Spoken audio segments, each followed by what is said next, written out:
Chief of defence forces army chief field marshal Asim Munir का कहना है कि पाक फौज कौमी इस्तेहकाम को नुकसान पहुंचाने वाले तफरका अंगेज अनासर से निपटने के लिए मुकम्मल तौर पर मुस्तैद और मरकूज है। पाक फौज पसंद नजरियात से निपटने के लिए तैयार है। फील्ड मार्शल सईद आसिम मुनीर का गुजरांवाला और सियालकोट गैरिजन का दौरा, अफसरान और जवानों से गुफ्तगू में कहा, जदीद जंगी माहौल में फुर्ती, दुरुस्ती, मौसर हालात से आगाही और बर वक्त फैसला साजी नागुज़ीर है। फील्ड मार्शल ने फील्ड ट्रेनिंग एक्सरसाइज और जदीद सिमुलेटर ट्रेनिंग सहूलत का मुशाहिदा किया। अफसरान और जवानों के बुलंद हौसले और कौमी सलामती के लिए गैर मुतज़लज़ल आज़म को सराहा। फील्ड मार्शल ने फॉर्मेशन के आला पेशा वराना मयार की तारीफ भी की।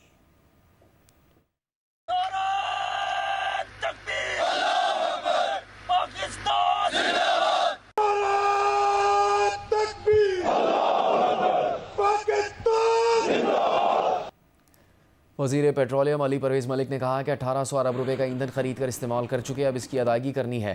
पेट्रोलियम लेवी बढ़ाने का अभी फैसला नहीं हुआ, लेकिन ऑप्शन मौजूद है। नुकसान मैनेज करना बड़ा चैलेंज है। गर्दिशी कर्ज का मसला हल करना है, पुराने नुकसान रिकवर करवाने हैं। पावर सेक्टर ने गैस का इस्तेमाल कम कर दिया। 800 MMCF गैस लेने वाला पावर सेक्टर 400 MMCF पर आ चुका है।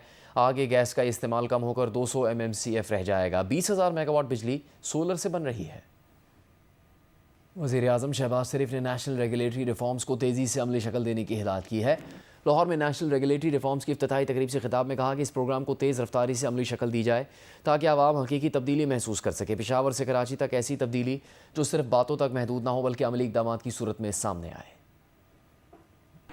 This regulatory framework launch, I think, is a quantum jump, and this will facilitate our business community, our industry, our agriculture, and this will also take care of immense waste of time and resources, which leads to corruption and nepotism. I'd like to encourage Jan Sarfraz, who's leading the show along with BOI and with a great team with him, to really now materialize and implement this program at lightning speed so that the people of Pakistan can feel the change, that the change is coming not through words but through actual action on the ground from Peshawar to Karachi. वज़ीर दिफ़ा ख्वाजा आसिफ का कहना है कि आज भी साजिशी अनासिर बानी PTI को इक़्तिदार में लाने की कोशिश कर रहे हैं। ये सारे बीज फैज़ हमीद ने बोए हैं। फैज़ हमीद बानी PTI प्रोजेक्ट के इंचार्ज थे। 9 मई फैज़ हमीद की मनसूबाबंदी थी, मैन पावर PTI ने दी। फैज़ हमीद ने बतौर कोर कमांडर बानी की सहूलतकारी की। 3000 तालिबान को वापस लाकर बसाया गया। PTI अगर विफाक से ताउन करे तो तालिबान को भत्ता ना दे तो चंद दिन में दहशतगर्दी का किला कमा कर दे। जनरल फैज़ जो है ये मुल्क के साथ एक नायत ही भयानक खेल जो है वो खेलते रहे। 9 मई बर्पा किया गया, उसके पीछे भी फैज़ का दिमाग था, प्लानिंग उसकी थी। मगरबी सरहद के ऊपर जो कुछ हो रहा है ये हिंदुस्तान की तरफ से हो रहा है। और आज भी इमरान खान की एक जगह हुकूमत है, वो बार बार कहते हैं इनसे मुज़ाकरात करो। ये सारे जितनी लीडरशिप है जो है PTI की बता देती है उनको, तालिबान को। जिस वक्त कोर कमांडर था फैज़ वहाँ पे, फिर इसको तकवीयत पहुँचाने के लिए, इमरान को तकवीयत पहुँचाने के लिए इसने उधर भी बैठ के फैसिलिटेट किया। वहाँ से 3-4 हज़ार जो है तालिबान वापस लाए गए, यहाँ पे बसाए गए, लोगों के घरों में है वो, जहाँ पे साजिशें तैयार होती हैं। आज भी जो साजिशी अनासर जो है इमरान खान को प्रॉप अप करने की कोशिश कर रहे हैं, इमरान खान को दोबारा इक़्तिदार में लाने की कोशिश कर रहे हैं, वो सारे के सारे बीज जो है वो फैज़ ने बोए हुए हैं। कौमी अदालती पॉलिसी साज कमेटी ने जबरी गुमशुदगियों के मुकदमात पर मौसर अदालती रद्द अमल पर इतफाक़ कर लिया है। गिरफ्तार मुलजिम को 24 घंटे में मजिस्ट्रेट के सामने पेश न करने पर नया मैकेनिज़्म लाने का फ़ैसला कर लिया है। कमेटी का इजलास chief justice Pakistan justice Yahya Afridi की ज़ेर सदारत हुआ। एलामी के मुताबिक कमेटी ने फैसला किया है कि कमर्शियल मुकदमात के जल्द फैसलों के लिए कमर्शियल लिटिगेशन कॉरिडोर नाफिज किया जाए। फ़ैसलों के लिए मुकर्ररा टाइमलाइंस पर सख्ती से अमल दरामद किया जाए।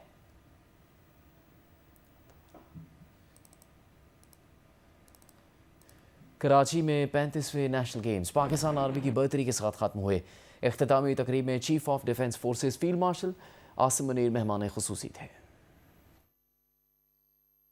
पाकिस्तान के इन कौमी खेलों के इख्तिताम के मौके पर एक दफ़ा फिर आप सब की मौजूदगी को हम सलाम पेश करते हैं।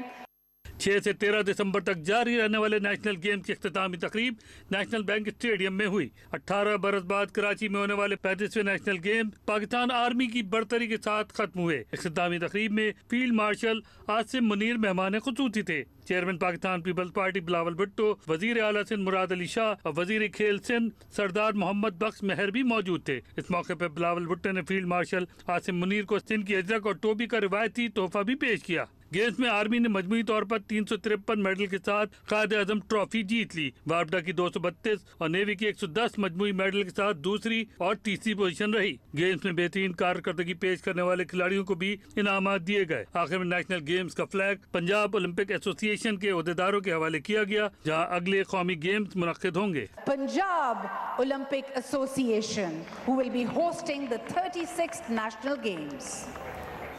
पाकिस्तान के नामवर स्टंटमैन सुल्तान गोल्डन ने 2 आलमी रिकॉर्ड्स बड़े मार्जिन से तोड़कर पूरी दुनिया में मुल्क का नाम रोशन कर दिया। क्वेटा से शहाब उमर की रिपोर्ट देखिए। स्टंटमैन सुल्तान गोल्डन ने हफ्ते को न सिर्फ पाकिस्तान बल्कि पूरी दुनिया को हैरान कर दिया।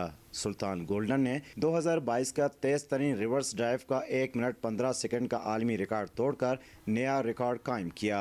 सिर्फ 57 सेकंड्स में फासला तय किया। यही नहीं, सुल्तान गोल्डन ने एक और आलमी रिकॉर्ड तवील फासले से रिवर्स रैंप जंप का 11 साल कबल कायम करदा रिकॉर्ड भी तोड़ दिया। रिवर्स में 121.72 फीट फासले का जंप किया, जबकि साबका आलमी रिकॉर्ड 89 फुट 3.25 इंच था। सुल्तान गोल्डन ने कामयाबी को मेहनत और कौम की दुआओं का नतीजा करार दिया। ये जो आज अल्हम्दुलिल्लाह अल्लाह पाक ने मुझे इसमें कामयाबी दी, ये वो रिकॉर्ड है जो 2014 से जो पारदर्श रिवर जंप मैंने किया, ये लोग दुनिया में ट्राई कर रहे हैं, उसको ब्रेक नहीं पा रहे हैं और अल्लाह ने उसमें मुझे कामयाबी दी। DHA क्वेटा में मुनक्किदा आलमी सतह के इस इवेंट में गवर्नर, वज़ीर आला बलूचिस्तान के अलावा मुख्तलिफ ममालिक के मुबस्सरीन और लोगों की बड़ी तादाद ने शिरकत की। शायकीन ने इस स्टंट का ख़तरनाक मगर दिलचस्प मुजाहरा देखकर खूब इंजॉय किया। आउटस्टैंडिंग जो इनका रिवर्स स्टंट था वो तो बहुत ही ज़बरदस्त था। यकीन करें कि इंसान का दिमाग वो हो गया कि यार ये कितना ज़बरदस्त इन्होंने मतलब वो किया, बहुत ज़बरदस्त ही किया इन्होंने। आज DHA में इवेंट देखने आया था क्योंकि आज हमारे पास गोल्डन सुल्तान आए थे। इन्होंने बहुत अच्छी इवेंट किए, इन्होंने बहुत अच्छी कार जंप की। आलमी रिकॉर्ड तोड़कर मुल्क का नाम रोशन करने पर गवर्नर और वज़ीर आला बलूचिस्तान ने सुल्तान गोल्डन को मुबारकबाद दी। वज़ीर आला ने सुल्तान गोल्डन के लिए 5 करोड़ रुपए का ऐलान किया। इवेंट में सुल्तान गोल्डन के साहिबजादे उमर फारूक गोल्डन ने भी कार रैंप जंप का शानदार मुजाहरा किया। आलमी रिकॉर्ड तोड़ने का ये इवेंट जियो सुपर पर बराह रास्त नशर किया गया। कैमरामैन इकमी रॉजर के साथ शहाब उमर, जियो न्यूज़, क्वेटा। उमर फारूक गोल्डन की गाड़ी लैंड कर चुकी है। जमात इस्लामी कराची के तहत नुमाइश चरंगी पर एहतजाजी धरना जारी है। अमीर जमात इस्लामी कराची मोनम जफ़र का कहना है कि ट्रैफिक हादसा में इंसानी जानों के ज़िया और स्ट्रीट क्राइम पर पुलिस और सूबाई हुकूमत खामोश तमाशाई बनी हुई है। अरबाब इख्तियार बताएं कि हैवी ट्रैफिक हादसा पर क्यों खामोशी इख्तियार की हुई है। पीपल्स पार्टी की हुकूमत और मेयर कराची को इसका जायज़ हक देने के लिए तैयार नहीं। बहुत जल्द आइंदा के लाएमल का ऐलान किया जाएगा।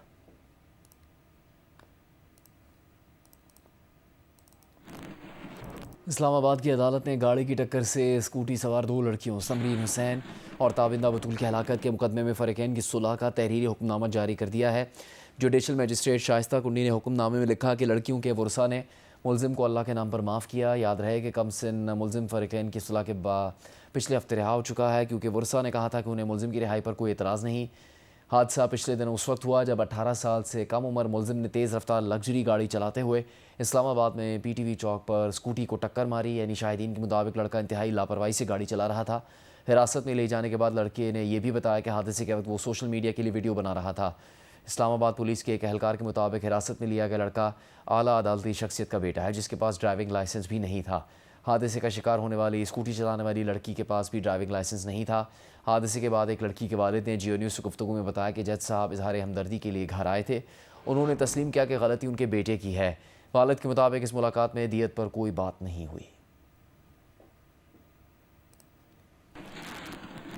कुदरत ने कमल के फूल को एक ख़ास पहचान दी है, जो दलदल में उग कर भी अपनी खुशबू और ख़ूबसूरती बरकरार रखता है। लाहौर की मारूफ मुसव्विरा सरोज नासिर ने कमल के फूलों पर एक खुसूसी नुमाइश का एहतमाम किया, जिसका अहवाल आपको बताएंगी लाहौर से हफ्सा उस्मान। कमल कवल के फूल की दिलकशी और खूबसूरती को उजागर करने के लिए लाहौर में एक पेंटिंग नुमाइश का एहतमाम किया गया, जिसमें कवल के फूल को इंतहाई खूबसूरती और महारत से कैनवस पर उतारा। मुसव्विरा सरोज नासिर कहती हैं कि फूल कुदरत का हसीन तोहफा है, जबकि तमाम फूलों में कवल का फूल खूबसूरती में अपनी मिसाल आप है। निकलता गंदे पानी में से निकलता ये फूल, और इसकी जो खूबसूरती है वो कमाल है, और इसको देख के सूदिंग इफेक्ट होता है इतना, और इसके डिफरेंट कलर्स हैं, और इसका वो भी हुजम भी जो है वो बड़ा होता है, और बहुत ही प्यारा फूल है। नुमाइश के शुरका का कहना था कि ऐसी पेंटिंग्स न सिर्फ ज़हनी सुकून फराहम करती हैं, बल्कि कुदरत की खूबसूरती को करीब से देखने का मौका भी देती हैं। कवल का फूल है, ये गंदे नाले में, गंदे पूल्स में, पॉन्ड्स में हर जगह निकल आता है और अपनी खूबसूरती फैलाता है। So beautifully displayed and decorated starting from the gate, पता चलता है कि यहाँ की कोई आर्ट से रिलेटेड चीज़ हो रही है। ज़िंदगी में कलर्स होते हैं ना, जिस तरह से उनके अंदर कलर्स हैं, आज उन्होंने हर कलर को एक इम्प्रेसिव कलर्स बनाया है। पीस एंड स्पिरिचुअलिटी के लिए की है, जो कि आई थिंक आजकल दुनिया को बहुत ज़रूरत है इसकी। नुमाइश बीनों ने कहा कि कवल का फूल हमें सिखाता है कि मुश्किल हालात में भी खूबसूरती और उम्मीद को जिंदा रखा जा सकता है। कैमरामैन जवाद हैदर के साथ Hafsa Usman, Geo News, Lahore. Jhalmagsi desert challenge off road rally में आज स्टॉक कैटेगरी के मुकाबले हुए। एक कैटेगरी की रेस अली मक्सी ने जीती। अली मक्सी ने मुकर्रर फासला 1 घंटे 53 मिनट और 27 सेकंड में तय किया। स्टॉक बी की रेस मोहम्मद मक्सी ने और स्टॉक सी की रेस जहाजेब उमरानी ने जीती।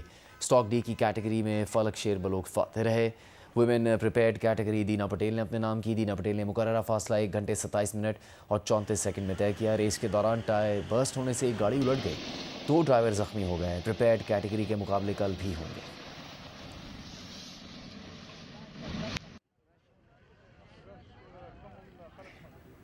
पाँच रोज़ पहले गलियात के इलाके से मकामी अफराद की मदद से पकड़ा गया तेंदुआ वाइल्ड लाइफ हुकाम के लिए इम्तिहान बन गया है। तेंदुए को ताहाल कुदरती माहौल में वापस नहीं छोड़ा जा सका। वाइल्ड लाइफ हुकाम के मुताबिक तेंदुआ बदस्तूर बिखरा हुआ है। खौफखार होने के बाइस वो किसी को कोई भी नुकसान पहुंचा सकता है। ऐसी हालत में तेंदुए को फौरी जंगल में छोड़ना मुमकिन नहीं। तेंदुए की चंद दिन मजीद निगरानी करने का फैसला किया गया है, जिसके बाद इसे सफारी पार्क या चिड़ियाघर मुंतकिल करने का ऑप्शन भी ज़ेर गौर है। वाइल्ड लाइफ हुकाम के मुताबिक तेंदुआ मुकम्मल तंदुरुस्त है और इसे गोश्त समेत मुनासिब खुराक फराहम की जा रही है।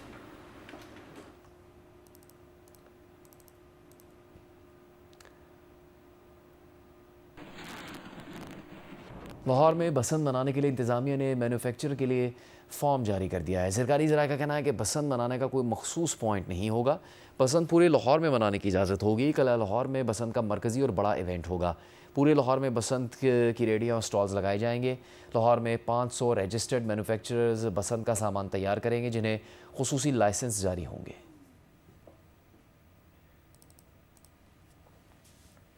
सऊदी दारुल-हुकूमत रियाद समेत मुल्का इलाकों में मौसम सरमा की पहली बारिश हो गई। बारिश के बायस मौसम सर्द और खुशगवार हो गया। महकमा मौसमियात के मुताबिक बारिश का सिलसिला मज़ीद जारी रह सकता है।